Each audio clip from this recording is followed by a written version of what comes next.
New Thought Media Network.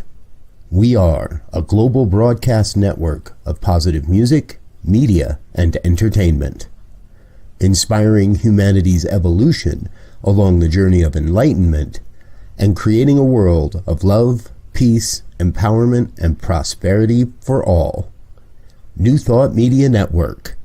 Positively inspiring.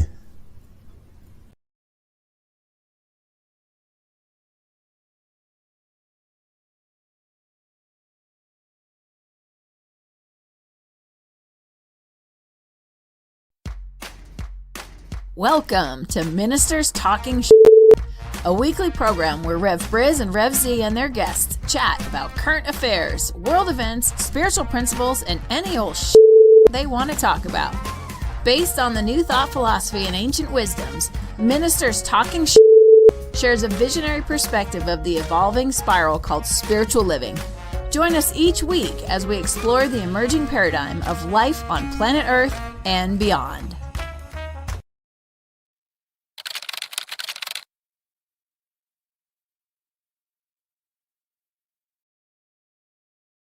And hello again, dear ones. Rev Briz with you over here. Rev Z right here. And we're a couple of ministers talking shit with a couple of friends of ours have joined us today. So we're a bunch of ministers talking shit. This is the New Thought Media Network. It is Friday morning. Actually, it's not Friday morning. It is for you. It's not for us. Unless, of course, you're watching this on a replay, and then it's not for you either. That's the kind of shit we talk about around here. But what's going on, folks, is we are in beautiful Indian Wells, California at the annual CSL convention and have had an opportunity to do some fun stuff. You may have caught a longer form of this program yesterday. We did an extended version yesterday afternoon live. You can catch that on our archives, Facebook and YouTube.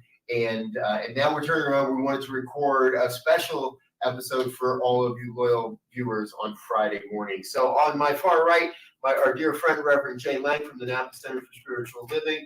On my near right, Gil Olmstead from the East Bay Church of Religious Science. And good old Rev Z here from Center for Spiritual Living, Denver. Cool. All right, so what are we going to talk about? Well, I think it's a good time to talk about friendship and relationship in the world. Okay. And just looking at how, from the spiritual perspective, with everything that's going on with voters' rights and canceling of different things and COVID and all of that, to begin to look at how collectively in relationship we can begin to build bridges to move beyond that. These things we already know are in place. They're already here. We don't need to talk about them as if they're not and highlight that they're here even more. I think we need to look at how we can, through relationships and action, move beyond it. Amen. Gil, you've got a whole program on relationships on the network. I think you can open up and continue this conversation. Yeah, listen to that. Yeah, wow. Okay. I think you might have a new guest spot. Yeah, is that what you're writing? So yes, Rob and I started our new show, Rock and Love, and it's all about relationship. And relationship is everywhere. It is everywhere. No matter what we're doing or what we're dealing with, we have some kind of relationship with it, right? Or with a person. And I think sometimes, we talk about spiritual bypass and all those things. We literally cut ourselves off from these relationships. We try to pretend that they don't exist, and then we don't deal with them. So when we have struggle, or we have a problem in a relationship with our health or our finance or our spouse, it doesn't matter, or our colleagues, we cut off. Right. And so unless we can continue to be in relationship, if we can continue to be in relationship, then we can continue to grow. Yeah. Yes. Folks, even though we are pre-recorded, we do encourage you to drop your comments in the comment box. We'll be sure to engage as we're able. Reverend Jay, let's kick it over to your way a little bit. Z's throwing this idea of friendship and relationships out. Now, you and I have been friends for quite a while, and Z and I have been friends for quite a while. Gil's kind of the new friend in the club.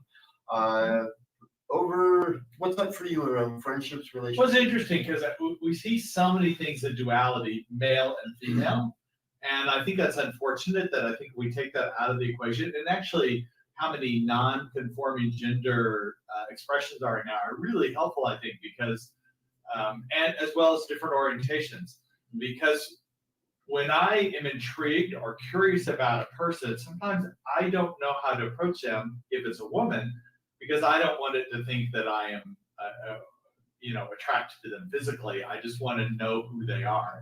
And what I've seen in these friendships is there's an assumption that that's not what it's about more and more, that people are more wanting to develop platonic relationships that are spiritual, that are mentally and emotionally intimate without physical intimacy. And I think more and more that's developing a deeper community that we can work with. Yeah, and that's key, I think, Jay, because from my experience, a real solid relationship is based on the emotional and the emotional feeling without the physical feeling. And so, because at that level, and I know for me, and I'm sure it's probably the same for you in a lot of ways, is that when that emotional part, I mean, even if it's a physical, and if there's no emotion there, it's just humdrum. But when the emotion kicks in, then the physical part becomes, either secondary or tertiary, and it's the connection of heart and being able to be free and to not worry about, did I step on your toes? Did you step on my toes? We can have a dynamic flow of energy and words and conversation that just crescendos at this point to where everybody feels fed or heard, or the next call to action is already laid out without us even saying anything. Sometimes we're like Dave Matthews says, and then in that crashing, if we're conscious beings, we can unwrap that and find what's going on and talk about our experience and not blame the other person for running into us or not paying attention or whatever. That we're stumbling into each other because something is drawing us together and what's going on here. Explore that. And as I'm listening, what keeps coming up is the loss of friendship is equally an emotional powerhouse and a trigger. And I recently had a good friend, move cross country. And we knew that was going to happen. And so he and I spent the 3 months prior, like really going into how can we share the experiences we like and that we love again together, because it could be a while before we get a chance to have any shared experience. And I joked with him one day, I looked him right at him, I said, you do realize how hard it is to break in a good friend. Right? And especially in the work that we do. It's not just like you open with, oh, hi, I'm a minister, you want to go play around a God or something.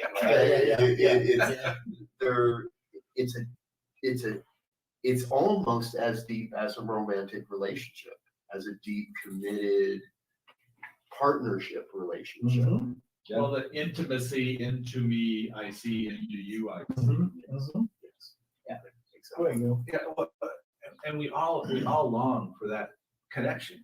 I have a mentor that says connection matters more than anything.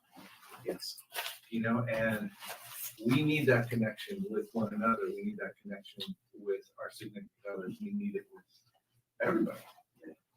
Find the way to get there. And you just remind me of something good. Like it's challenging when you are in a relationship and you can't say what you feel, or you start filtering what you feel or need to say because you're worried about somebody's feelings or whatever. But when that energy and emotions are tied and it's in an uplifting way, I can feel free to say, you really made me sick last night, and I didn't really want to deal with you. And you may take it personally at that moment, but you know me enough to say, all right, one of us or both of us was having a moment. Let's digest it, take our own ownership. Now we can come back to the table. And as you were saying, dissect it, pull it apart, and say, okay, I got that, and move forward. And that's when you really have a good relationship, or budding relationship, if nothing else. friendships develop their own languages. Mhm. After 10, 15 years, you can say a phrase or a word and know where your buddy, where your friend, where your partner is going in what they're doing. And I think that's part of the magic of it, right? So, folks, on this program, this whole network, we're always looking at how can we learn and deepen our understanding of these principles so we can take it out in the world, so we can be better friends, so we can help people to develop those relationships in a better way. And what better environment than the one we're in now, with all of the political and medical and whatever that's going on? How good is it that we can begin to talk about relationships in a way that is healing and uplifting and growing and building, as opposed to being divisive and separating and all of the stuff that's going on? I mean, I think this is a prime opportunity and a prime subject to really begin to help unravel some of the vitriol that's being spread everywhere. It's way too easy to ghost people. Way too easy. And comments online are arbitrary and critical because they can be anonymous. They're impersonal. They're impersonal. Stand up for what you're saying, Well, how could we, as colleagues and doing the same kinds of work, how can we really hold each other in friendship? Because it seems to me that, you live in one place and I live in another place and we're all spread out. And so it's really easy to not maintain connections. But how much better could we be in our lives if we maintained those friendships? Yeah. Well, considering the name of the show, I think I can say this: we need to own our own shit. Yes. That's first and foremost. We need to be mindful about, somebody triggers or someone I'm upset by something. I first look at myself and find what my truth is in that. Noticing what it has triggered in me, what the buttons were. I mean, you might have pushed a button, but you didn't install it. That's for sure. And good thing would be, I hate to go legal, is to sign a contract, right? Establish that, okay, we're going to meet, and we can, not only with us colleagues, you can do it out there in Wonderland too. Get a few people, sign a contract to say, I will promise to be as authentic and as sincere as I can be. And if I say something that's disruptive, it's probably with me, but I had to say it. And then set up something that says, okay, once a month, we're going to do a 30-minute Zoom. Well, we all get together. We're going to chat. If we got something, we do, we don't.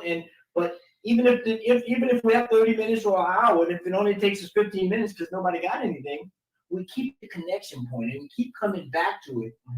And we can establish that spiritual practice of doing it, right? Whether it lasts an hour, if that's what we dedicated, or 5 minutes check in. Hey, too busy today, but I want to check in. Boom, boom, boom. I'm out. So agreements. I don't know if I use the word contract. Yeah, agreement is a better way. Yes, because contract gets Not legal. Yeah, we get too many people involved with that. Well, Well, I like that, and it strikes me. I don't do this, but pick up the damn phone. Pick up my phone sits there all day long anyway. Every one of your name is in there. It's not like I got to go think about what your phone number is or dig it out or look for it. All I got to do is hit the button and say search, and I got your number. And so for me, that would be my commitment or my agreement is to actually do the work of reaching out more consistently, more often, just even to leave a message, right? Not to up and get them click, but to, hey, you jumped into my mind. I was thinking of you today, and I don't know what that's all about, but you popped into my head, and I want you to know I love you, and you're a friend, and I'm here. Whatever that might have been to jump to you. That takes a minute, 2 minutes. There's a phrase in this philosophy, folks, right? A minister that's too busy to pray is far busier than ever intended. I think the thing can go for friends and phone calls. So that's full of shit. One of the Because exactly. it literally can be a nudge from spirit, Right. know, or some intuition to call this person. And I know some people will call me and they'll go, hi, Joe, and go, hey, what's going on, and we're talking, and in my mind, I'm going, why'd you call? Right. There was no agenda. There was just like, just wanted to check on you. How you doing? Just, wow. Okay. Yeah. Let's talk for a minute. Yeah. I think you hit on something when you said that it is a spiritual practice. Yes. Commit to it like a spiritual Yes. practice. Because it is a spiritual practice. Mhm. Maintain connection with Mhm. one another. And you were talking about minister too busy to pray, and take me back to I'll talk a little theology, back to my Methodist roots. Mhm. And John Wesley had his group of people, and they came to him and said, we got all these people we're trying to feed, and these women we're trying to house, we're trying to do all this work. We cannot spend an hour every morning praying. And he said, okay, I got it. We'll preach for 2 hours. Yeah. Yes, exactly. I love it. I love it. That's the Gandhi phrase, right? When on a normal day I meditate for 2 hours. If it's a really busy day, I meditate for 4. Right. Right. And bring our practice really to bear, and to use our practice to demonstrate what we say we believe and what we say we desire. And something Jay said that, if spirit, and I took this from this a phrase in the Celestine prophecy. There's one of the principles in there that says, if you meet someone on the street and you make eye contact, there is an exchange that is scheduled to take place. And so if someone's called and they just said, hey, I'm just calling, that may be an instant case to call back and say, stop your phone. God's calling. And do that. But to say that, hey, there's something there, even if the person just called to say hello, maybe they're looking out for something. Who is that? We gotta know. That's another reverend calling, and I'll call you back, Rev. I got you. So maybe what you're saying is maybe we're the one that needs some assistance that someone is calling. Exactly. We didn't realize Exactly. He calls us. And she's being very persistent. And that's a sign that says something's calling you a little bit deeper. Yeah. Yes. And then we go deeper. And that's the friend. Yes. That's the friendship that Yes. I like, the one that calls me on Yes. Yeah. Oh, yeah. Right. Yeah. it. Right. Yes. Right. Because if I didn't, I'm gonna let Gil go out there and make a fool of himself. Well, all I had to do is say something. We were good enough friend. He could be pissed at me for a couple of days, but I didn't let him go out there and make a fool of himself. Right. And there we go. Well, in the previous session that was on Thursday, we're on Friday now, but Jamie was talking about the teens that brought his authenticity. And I tell you, that was when I worked with teens, it was the same way, because I honed my heart to be authentic with them, because they would just go off if I wasn't authentic. And so I called myself to that authenticity. And it's still something I do in my ministry now, is sometimes I'll give a talk on a Sunday, and I go, yeah, I wasn't present. I mean, I said some great words, but I wasn't there. I mean, That's what I in my said. heart. It was all in my brain. It was all thoughts. Yes. And there was no heart to that. And I always want to get to the heart in friendships, in everything I do, because I think that's the soul that we're here to do. Yes, be in the heart. Yeah. And again, that just brings to mind is something's calling me, us, we a little bit deeper, because if we're in the head, it's not deep. It could be flowery and pretty and all of that. Philosophical bullshit. Yeah, but do RSPS. do you walk away feeling something viscerally? Is when you know, all right, we got something going here. I'm planting to see that vibration is still resonating. It ain't gonna go nowhere. It's changing me. Exactly. It's moving in me. And resonate now. And I love that we're getting so deep into the authenticity piece here. Yeah. Because it's not only the teens or younger adults will bail, and older adults too will bail on you if you're not. It's that when you are, and they see that over time, that builds the deeper friendship, or in a congregational setting, a deeper loyalty or a deeper commitment to share a vision or a journey or an experience. But it's got to be there all the time. Yeah. I'm going to be authentic for the next half hour, and then I'm going to go back into my room and abuse women or drink away all the things that people get caught doing. Well, adults will turn off, but they won't tell you that. They're too nice. Right. They'll walk away. politically correct. Well, or they'll say they'll be there, but they'll be distracted, or they'll not leave with anything from a conversation or a talk or something, and they're too nice. Yeah. It's niceness. And I was going to say that's oftentimes I found for me that is oftentimes if they're giving you platitudes that either they were not paying attention or they're just totally ignoring you because they found no relevance in what you said. That was the best talk I've heard in decades. That's not what I heard today. Yeah. And I'm thinking, I didn't even like my talk. I thought it was too. But I think it's interesting because in order for us to really offer whatever it is we have to support other people, if we're not authentic, we don't maintain the connection and we can't do it. That's right. Yes. Even if we want to. So that whole idea of inclusion and all that, we can't include people if we can't be authentic. No. And that reminds me of, because all three of us was in class together, and I forget what class, but someone said, we teach to the healing that we've done for ourselves. So it's once we can establish the relationship with what we've had that bothered us or was a trouble, when I can speak from that point and develop a relationship from that point, now I can be authentic because I know what I'm talking about. Right. And It was the way I was brought up. You didn't have friendships with someone that was gay, and we weren't taught that it that it was dangerous. Well, in some ways it was dangerous, but all sex was dangerous when I was coming up. So it was more about you don't want to go there. And so you don't want to have friends. There's no need to have friends there. But when I healed that belief in me that could be something wrong, that made them wrong, that made somebody else different, when I really healed that, then I'm able to have authentic friendships, regardless of your sexual decisions and choices. Right? yeah, I mean, because what good is it to create a world where the prevailing thought is choice and you can't have it? Why put me in a candy store and tell me you cannot eat any other candy?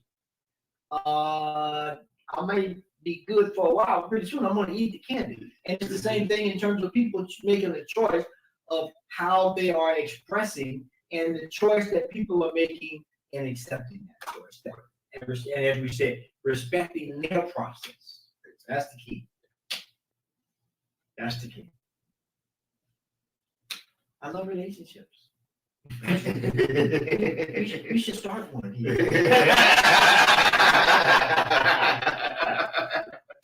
Well, the three of us have been in one for quite a while. Yes, let's be honest. I think it's just attracting someone. Yes.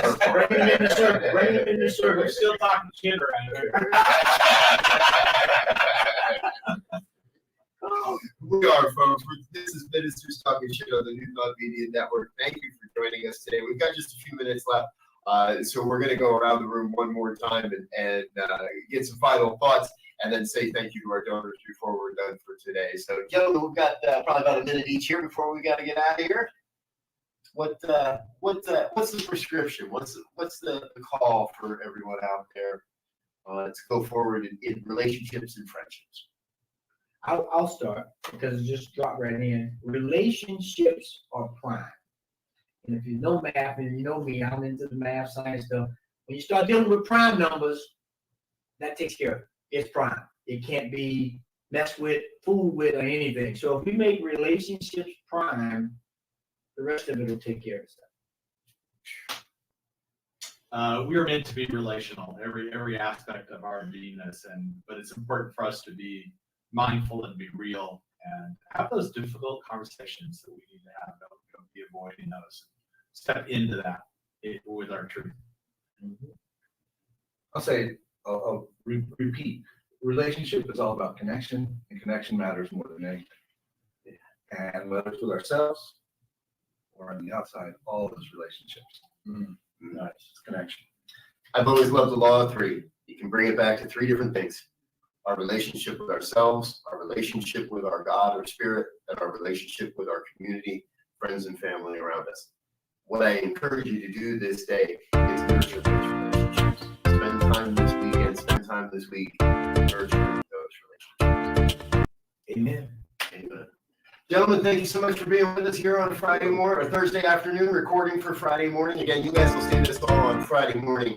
But we're about done for Thursday afternoon. I think I hear the pool, the hot tub calling, and maybe there's some of us in now. Something's calling. Yeah. Something's calling. Exactly. Yeah. So. We want to listen. All right, folks. On behalf of the New Thought Media Network, I'm Rev Briz. I'm Rev Z. This has been Ministers Talking Shit. Until next time, peace.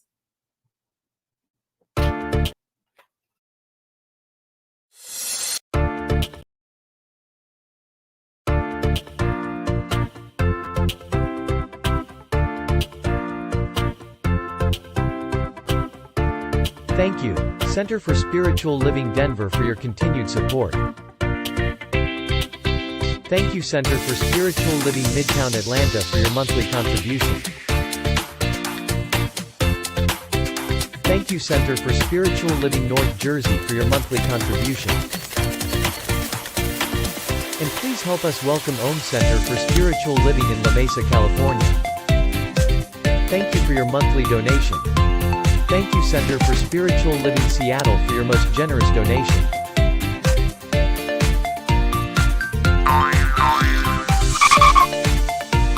And a special thanks to Hefferland Foundation for your generous technology grant. And Suze Odgen, thank you for your very generous donation. And a big shout out to all our committed donors.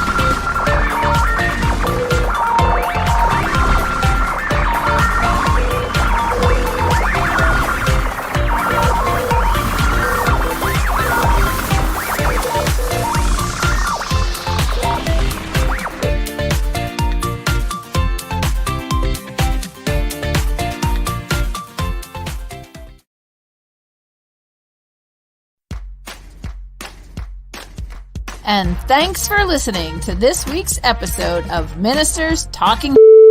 We'll be back again next week with more commentary on current affairs, world events, and any other our ministers want to talk about. And if you found value here, please share our with your friends. Until next time, peace and blessings.